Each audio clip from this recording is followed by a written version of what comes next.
On profite de l'arrivée des beaux jours et on s'intéresse aux loisirs de plein air dans la région de Tours. Alors au programme, un peu de grimpette dans les arbres, un petit tour en bateau et une partie de pêche. Ça vous dit? Qui vient?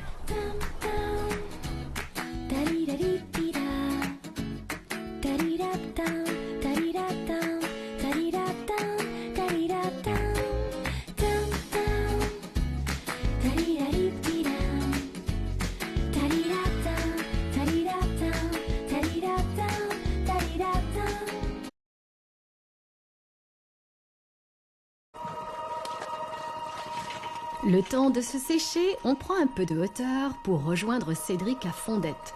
Fondu de grimpettes, d'arbres et de nature, il propose lui aussi des initiations à l'acrobranche. Enfin lui, il préfère parler de grimpe d'arbres.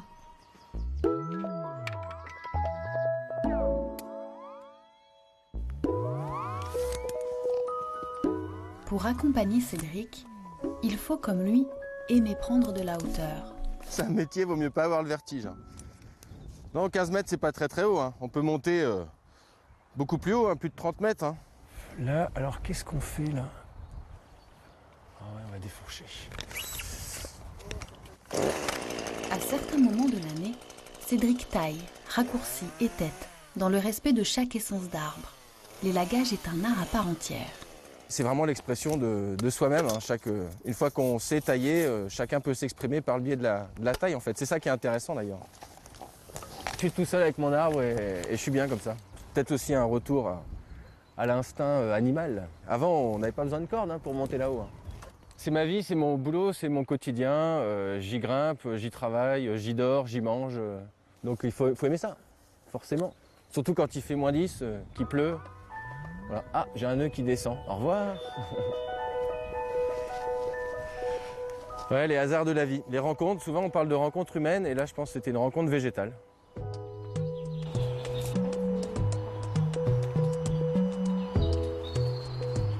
Sa passion l'a pourtant relié à d'autres êtres humains, eux aussi amoureux des arbres. Ensemble, ils grimpent pour le plaisir. Certains ont leur préférence, comme ce cèdre haut de 25 mètres, avec vue sur Loire. Une longue ascension s'annonce. Ça va? Ouais, ça va.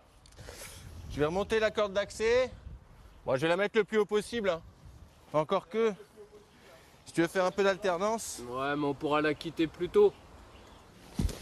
Cédric ouvre la voie, après commence à poser des cordes d'accès. C'est une activité dangereuse, donc il faut prendre le temps déjà de bien prendre conscience de son matériel, bien le préparer. Ce qui nous importe en tant que grimpeur d'arbres, c'est d'avoir une lecture de l'architecture de l'arbre, de par où on va le grimper, où est-ce qu'on va se poser, de son état sanitaire, de son âge. S'élever jusqu'à la cime d'un arbre, un petit exploit technique et sportif. C'est aussi un jeu, en suspension dans le vide.